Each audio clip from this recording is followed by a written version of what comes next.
Hi, Founder fans. Jason here, and today's founder is John Greenwood, the dentist who made George Washington's fake teeth. Spoiler alert, not made of wood, but we'll get to that. John Greenwood's story starts as a child, though. You see, as the American Revolution was approaching, the British soldiers kept coming in to Boston, Massachusetts, and while this was a pain in the side for many of America's future founders, John Greenwood appreciated it. Well, he appreciated one thing. He kept hearing the beautiful music the fifers would play. So he decided to pick up a fife of his own, and he did, and he studied it, and he became very good at the fife. And then at just 16 years old, he becomes a patriot and joins the Continental Army as a fife player. Now, the fifer was important. It helped generals and officers instruct their men, getting into formations and doing other such military maneuvers, as well as playing some casual tunes in their off time, one would assume. Now, Greenwood does this underappreciated position for 3 years before he moves to New York City and takes up the family business. And what was the family business? Well, it was dentistry, of course, and he ends up making a lot of dental improvements to the mouths and lives of many American founders, but his most famous client is George Washington, and the way he's able to get such high-profile clients is an invention of his. It is called a dental foot engine, and this dental foot engine was a forerunner of what dentists use today when it comes to drills. You see, drills have been used in dentistry for hundreds of years at this point, but they were all manual screws, and you could tell by the way I'm using my hands that might be really slow and pretty painful, and you want to get that over with. And what John Greenwood did is he took foot pedals from a sewing machine and he attached them to a drill. So a dentist could have both hands free, well, one on the drill, the other one free, and you can't see it right now, but I'm moving my feet. And you just pump your feet and it would make the drill spin really, really fast. And it made dentistry a lot easier for the dentist and for the patients because it was a lot quicker, especially at this time when Novocaine was not a thing yet. So this invention brought Greenwood a little bit of notoriety as a dentist, and that's how he won over so many clients, including George Washington, who actually became president while Greenwood was operating on his teeth. Although operating is a tough word, George Washington, we like to think people at the time had poor teeth, and dental health was not what it is today back then, but Washington had especially peculiar teeth.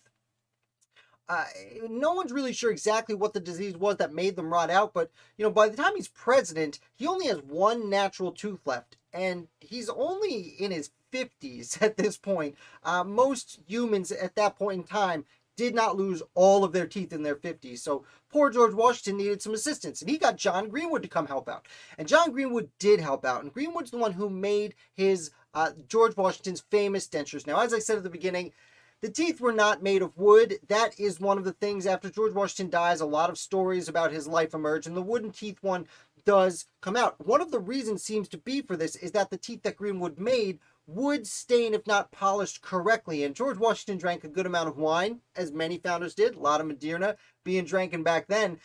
But the wine would stain the teeth, and Washington didn't seem to clean them enough. Actually, Washington would send the same pair of dentures back and forth to Greenwood for repairs from time to time, and Greenwood frequently wrote him letters reminding him to polish the teeth.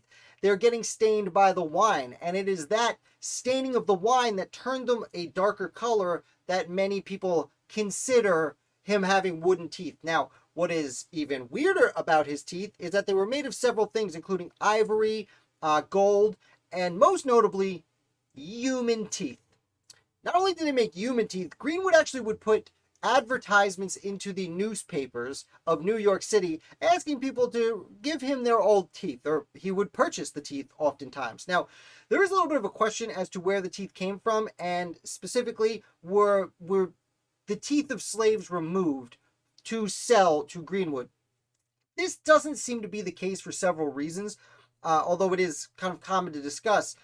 While one or two slave teeth may have made the way through, first of all, slavery at the time was brutal and terrible, but generally the owners of the slaves viewed them as part of their family and wouldn't simply torture them for no reason, especially at the Revolutionary War. We don't want to...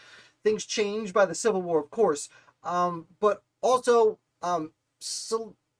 slavery in New York was not quite as harsh as in other places, and it was looked down upon. If you were to treat your slaves in such a manner, it was actually looked down upon by your contemporaries at the time. Uh, Also, you weren't getting paid that much per tooth, so it wasn't really worth it. Generally, it seems to be teeth that were simply knocked out, or sometimes children's teeth were sent in. Again, probably slave teeth did make their way into Greenwood's hands, but that doesn't seem to be what he was looking for. And when you read through his advertisements, and yes, again, he was advertising in the newspapers for your old teeth, please.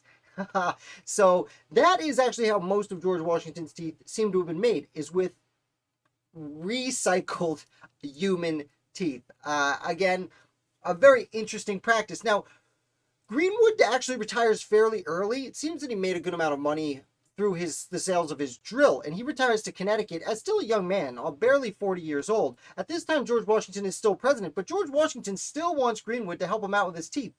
And Greenwood actually writes a very interesting letter back to George Washington saying, yes, I'm retiring, but I will make an exception for the George Washington. And he did. On several occasions in retirement, President George Washington would take his teeth out of his mouth, mail them to Greenwood, who would then clean them and repair them and mail them back to the president, who would put them in his mouth. And I do want to note, Greenwood made several pairs of dentures for George Washington, so it's not like he just had gums until the teeth came back. He would swap them out. I also should note that the teeth were extremely painful. Whatever disease Washington had that was rotting out his teeth already made it painful to eat. Plus, the dentures were real twisted wires and poked in there, so poor General President Commander George did not have a fun time eating, but you had a fun time learning a little bit about John Greenwood, I assume, because you made it to the end. So definitely hit like, and if you're new here, subscribe. I put up videos about the American Revolution 7 days a week. Thank you for watching, and I'll be back with another founder for you tomorrow.